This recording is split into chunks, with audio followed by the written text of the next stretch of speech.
Hello and welcome to another episode of Wiseinvest powered by Cnbc TV 18 Season 3. Today we are at the Mumbai head office of the pioneer of packaged drinking water in India, Bisleri. Bisleri is renowned as the pioneer of packaged drinking water in India.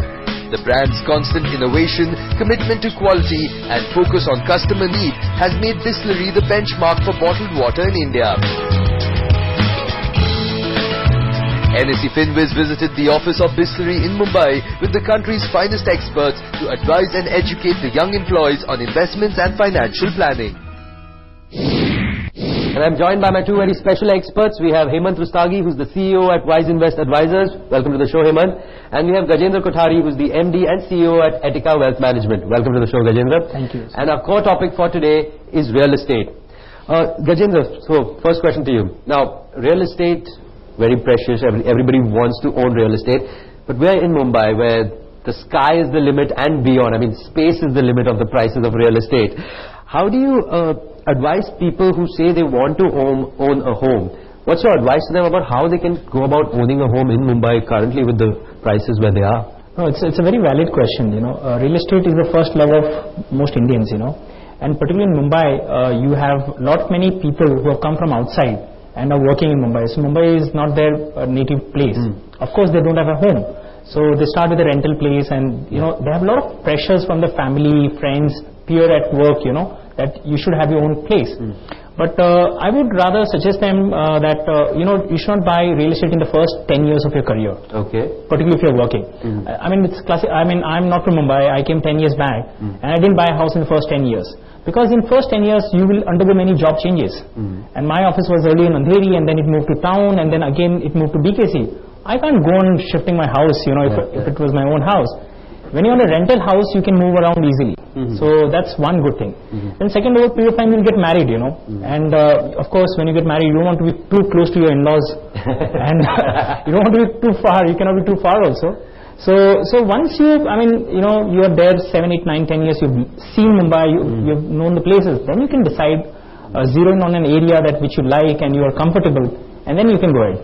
So that's the first thing. And the second thing from finances point of view, when you just started, your salary is low, your EMIs form a huge part of your job. You don't have job stability also in the beginning, so you can't take too much of a risk. And one issue is that, when you have a huge burden on you right from the beginning, you tend to become risk averse then. You don't want to leave your employer, and you just stay there and you don't grow in that process also. That's another issue with that. So my sense is that wait for 10 years, and then you will be able to buy your better place. You'll have a better budget because then your spouse is also working. You'll have a higher corpus at disposable to pay off EMI. I think that's a good time. Okay. Hemant, people would want to know that how do you predict the appreciation of a real estate property? There is no short way to do that, is there? I think we generally go by examples, what we hear around us, and that kind of becomes a benchmark. We find that, people telling us that I've made so much money from property. So we get kind of fascinated by that, and we start investing in buying properties there. So clearly, there are so many factors that we need to consider when you're buying a property. I mean, it could be the location, it could be the builder. Many times, you buy a house where you feel that it's cheaper, but when it comes to reselling, you are not able to resell because the builder doesn't have a good reputation, the construction quality is not very good. So, when you make this kind of compromises, you realize that you're stuck with a big investment and you can't really get out. So I think these are important things that investors need to keep in mind. There's always a fascination for real estate because like I said, we keep hearing stories, okay, I've doubled my money, tripled my money. But the fact is that in real terms, if you really look at annualized return, and if you were to compare that with maybe financial assets, you'll be surprised that the financial assets have given you always much more return. And the reason for that is, when you buy a property, you don't sell it for 15, 20, 25 years. When it comes to financial assets, every 6 months, 1 year, you want to look at how it is doing. Should I be making some changes? We don't allow investments to grow. I think that's one reason why we always feel that real estate gives much higher return, but which is not the case always. Gajendra, if you could answer this question. This question is from Dipali Thakkar, and she says, how and what is the right age and money required to invest in real estate? So actually there is nothing called a right age in the sense, as I mentioned, to each its own actually. You have to see in life, where are you right now? Is your job kind of permanent now? You are going to this area for long term, then only you think, If you're moving places, then and you're not stable in your career, then it doesn't make sense to commit yourself to such a large investment. So when you realize that you've settled down, you've identified a good place and everything, and it is within your budget. So normally when we say it's in your budget, most of us buy a home on a loan. So you have to consider that your EMI portion of the loan is not more than 30 to 40% of your take-home salary, because then if it is higher than this component, then you'll have to compromise on many other things, and you have to live under quite pressure. So if you are able to satisfy these checklists, the conditions, I think then you're good to go to buy a house. On that note, it's time for a very short break. You're watching NSE Finviz, powered by CNBC TV 18 Season 3. We'll be right back.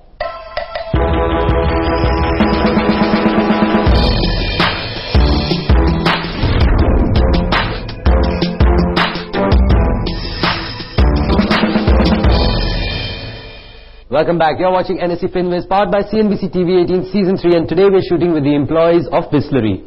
Nowadays you will see that investment in rural areas, people are there are many properties lying at rural areas, people are suggesting to buy those properties. Okay. So is this the right investment or the wrong?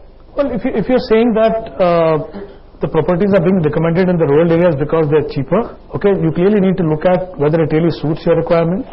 If you're looking at investment means you should be able to sell when you want to sell. You also need to look at whether it is going to be sellable after some time. So don't, as I mentioned earlier, don't go by only how much you're paying right now, because that may not be the right strategy. Instead, in fact, it makes sense at times to pay slightly higher, buy a property built by some reputable builder and which has the market. So clearly look at, if you were to sell a house tomorrow, whether you'll be able to sell it or not. So I think these are the factors you should look at, rather than just looking at whether you're getting something cheaper in the rural area, because it may not have the secondary market there. So if you're not able to sell, then the purpose of making money on that will be defeated. How safe is to buy a property which are being sealed by banks? A very good question. Of course, if the bank has taken the custody of the property, one good thing is that it's a distressed property, and bank is not in the business of selling and buying. So they would ideally want to dispose it off as soon as possible, so that they realize whatever the value is. At times you get very good rates. The best thing about buying those kind of properties is that the title is very clear, because bank has done the due diligence and bank has got the custody of all the papers, and they're very good with these documentation part. So at least you can be safe about the counterparty. There's no counterparty risk in that. Now then it depends on they do online auctions, these banks, and it depends on the demand and supply again. If there are too many buyers looking for that kind of property, they give ads in the newspaper and stuff. I'm sure not only you are watching, everybody else is also equally watching. So so you have to be careful. I mean, how much you can afford that. Again, there's no fixed price there. There's a base price, but it can go up as high as possible. So you have to have a cutoff limit until you can afford. But in terms of quality, I think these are good properties actually. Yes. Recently, we've seen a lot of articles saying that the top properties in Mumbai also have a lot of vacant flats. People are not buying and they're just lying vacant. Do you think over the years it is going to lead into a slowdown or a downfall in the prices of real estate in Mumbai? Well, I think in terms of whether the price will correct or not, clearly we are already seeing that prices are under pressure. But I think it depends on which city are you planning to buy. In the smaller towns, we've already seen that there is a pressure on the price. The prices have come down. In a place like Mumbai, of course, because there is a paucity of land, and even though there are flats vacant lying in the prime properties, but the fact is the builders do not want to bring the price down to a certain level. And if they have capacity to hold the prices, they will hold. But I'm sure over a period of time you will see the price correction, but the correction will vary depending on at which place you want to buy. So first thing, I think you should not be waiting all the time for correction. Okay, you should be looking at whether you can afford to buy one, because it all depends on where you want to buy, what is the current price, and if you're planning to buy in a locality or in a city where you're already seeing a trend of correction, maybe you can wait for some time. And in any case, we are already seeing if you're planning to take a housing loan, the interest rates will come down further. So maybe you can wait for some time and then start, because don't forget that it's a house that you're buying for your first house that gives you security. It's a necessity at times, so you can't obviously be timing it at all times. But if you see a clear trend emerging in terms of price and the interest rate going down, maybe it makes sense to wait for some time and then plan for your buy. Hemant, there is another term that's associated with mutual funds is SIP. What is SIP, and there's also SWP. Could you shed some light on these terms? Well, yes, I think let me begin by explaining what SIP is. SIP is Systematic Investment Plan. Many investors think that it's a product. It's not a product by itself. It's just a mechanism that allows you to invest on a systematic basis. We all know about recurring deposit. What happens? You give a mandate to the bank saying every month, okay, debit my account by X amount and put it in the recurring deposit. Exactly the same way SIP works. You give a mandate to your bank that I've chosen these 2, 3, 4 funds. Every month you take out this money and give the money to the mutual fund. The mutual fund in turn will invest in the fund that you have already chosen. The biggest advantage of that is it brings in discipline in your investment process. 50% of your investment success will come only from if you follow a discipline. Now what happens if you don't follow discipline? That if the markets are doing well, you'll be tempting to put money. If the markets are going down, you'll say, let me stay out of it. Whereas that is the right time for you to be investing in equity. When you sign up for an SIP, what really means is that you're committing to invest a particular amount on a particular date in a particular fund. So it brings in a lot of discipline. Now, especially when you invest in equity funds, equity we all know has a wonderful potential to give you return over a longer period of time. But in the interim, in the short term and medium term, it tends to be very volatile. So how do you tackle the risk of volatility? Many times we stay away from equity because we feel equity is risky. It's risky because of the volatility risk. When you invest through SIP, okay, let's say you're investing in 3 funds or 3 different dates in a month. The volatility means that you're investing at different level, which means your average cost will come down. So you actually benefit from the volatility rather than worrying about it. So it brings in discipline. It allows you to invest at different levels. But let me also clarify that SIP is good not only for equities, it's good to invest even in a liquid fund or a debt fund. Because any product of mutual fund is a market-linked product, which means there is going to be some amount of volatility. So SIP is a great thing. SWP is systematic withdrawal plan. Now what it means is that either you have accumulated a corpus. For example, we're talking about retirement planning here. Let's say if I'm investing for 25-30 years, I have accumulated a corpus. Now I want to generate income. But the problem with the mutual fund is because they're market-linked products, that return, monthly return can vary, which you can't afford. So how do you make sure that you don't have an amount which is coming different every month? You opt for a systematic withdrawal plan. Now what happens is, if you build a corpus for 15-20 years, all that has become tax-free. What you do then, you tell the mutual fund that every month I want to withdraw 25,000 rupees. They will automatically redeem that money and give you. See what has happened?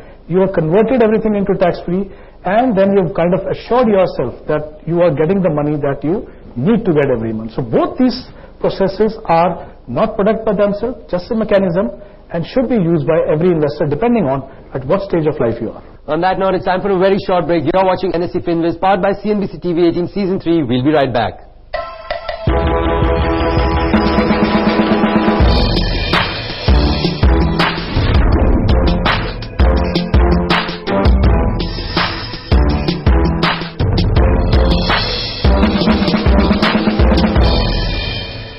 Welcome back. You're watching NSE Finvest, powered by Cnbc TV 18 Season 3. How do you choose a good mutual fund? Because in the case of, say, fixed deposit, usually I go for the fixed deposit in which my savings account is.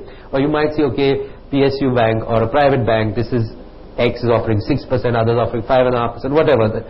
But in mutual funds, it's more complicated because there are so many more mutual fund schemes. What's your advice? How should they be able to pick the best mutual fund for themselves? Right. As you rightly said, fixed deposit is a plain vanilla product. In each bank, there are certain rules, and the only thing to compare is the rate of returns, on the fixed deposit. Mutual fund is a different game altogether, and there are so many options and so many plans, growth, dividend reinvestment. As a regular investor, it's too much overwhelming for you.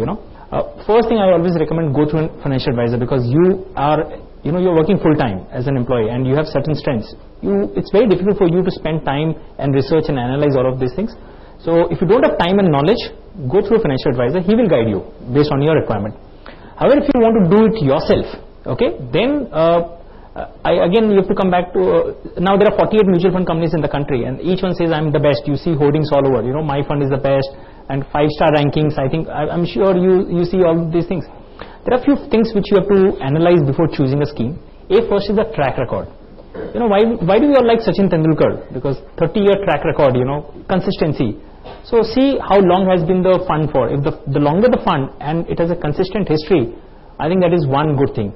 Most people do make a mistake that they go through the new fund, They see the holdings and they say 10 rupees may NFO, they buy the fund because they think it's cheap. That's not a good idea. So the older the fund, the better it is, because then you know the track record of the fund manager. That's the first thing. Secondly, not only just the track record, you need to see the consistency also. You know how I don't want a fund which was number 1 last year and number 300 next year, because then it's too much volatile. Even if he is not the best, but if he is able to beat the competitors and on a stable basis, I would like to go for a fund. So these are a couple of things. And one thing, third thing you should look at is the expenses charge. See, at the end of the day, the fund manager is not doing charity, right? He's running his own house. So there's something called expense ratio charge to a fund. In an equity fund, on an average, you pay around 2 to 2.5% every year. So when you invest 100 rupees, 2 rupees to 2.5 rupees every year is deducted from your portfolio, and it's dependent on the value of the fund. Okay, so that the higher the charges, the lower may be the returns. So these are few factors, basic hygiene things which you must look before you commit your money into a fund. Okay.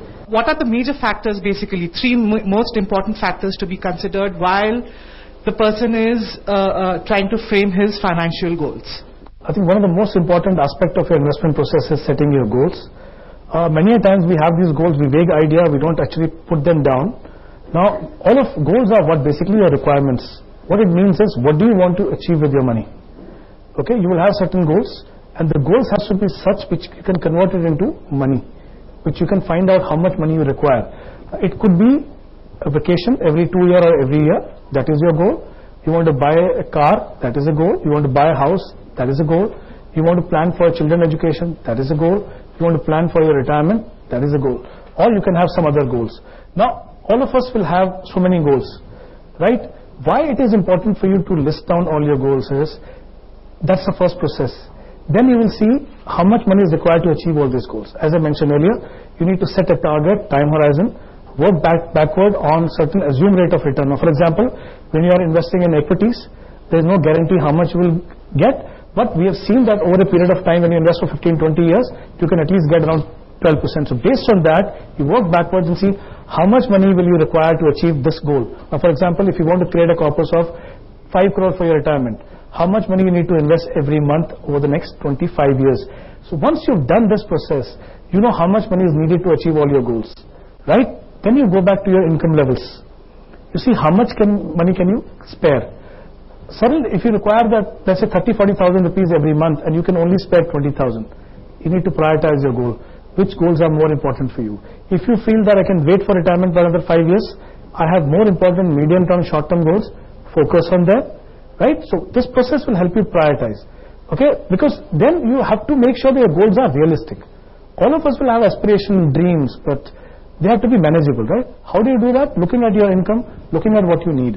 Now, what this process does for you, you may focus on short-term and medium-term, but you have it at the back of your mind that whenever my income levels go up, I need to start investing more for my retirement. Okay, so it's a very simple process. It's not a very complicated process.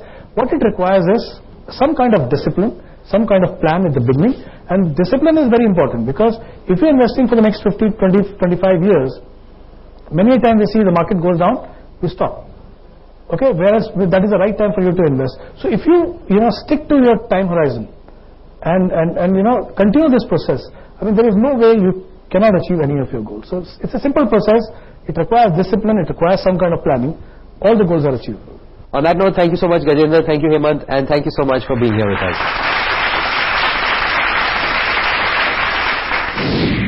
Today's session was very good, and what we understand that every time we are in the doing our jobs, and we don't have a time to think about where to invest and how to invest. So this is, I believe, a good platform today. We got it a small session, but it is very learningful, and then really we can think about that. We can give at least 10 minutes for ourselves to invest our own money. I think this session is really, really good, especially when you are a young professional who's just started to work. You really don't know where to put your money in. You just end up spending your entire salary.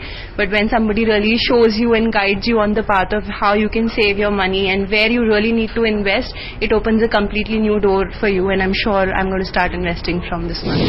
This was a very good platform for me to understand where I should invest my money, because I'm looking forward to invest my money in real estate, and this platform has really helped me to know how am I supposed to invest.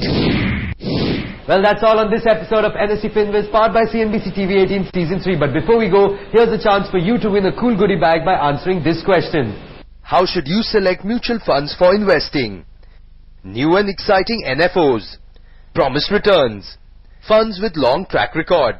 Send in your answers at fwq@network18online.com. The correct answer to last week's viewer question is option B. It protects the loss of income due to critical illnesses. Many thanks to all the viewers who sent in their replies. The winner to episode 10's viewer question is Mona Shah from Mumbai. We'll see you next week with another set of young employees at another company. Until then, from the entire team, many thanks for watching.